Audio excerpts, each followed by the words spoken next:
We lined up on the start line for our trip across Britain's historic and beautiful Midlands.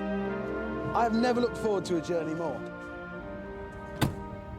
We do have a magnificent flag in Britain. I mean, that one's on upside down, but beautiful flag. Okay, let the journey commence.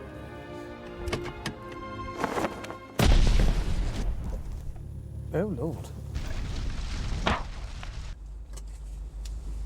Oh, dear. Is that the Astra? Yeah, Is that it, was a known fault, that they would blow up sometimes. Do you remember that? Yeah, I yeah. had two friends who had those and they blew up. Yeah, like that. absolutely. It's really I- annoying, because if you're late for something, and then I'll get in the car, bang, oh, dear. Yeah. So there we are. I mean, what we can deduce here is the German-made hatchback.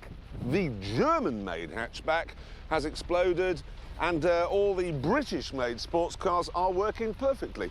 Hang on, What? won't start. Oh.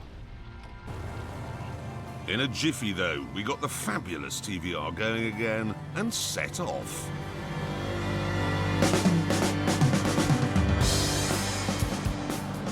It is extraordinary when you look at the British car industry today to think what it was like in the past. I mean, in 1913, there were 140 different car makers in Britain. 140.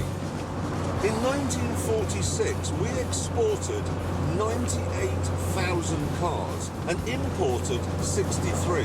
Not 63,000, 63 in total. Just beggars belief that it's all gone so wrong so fast.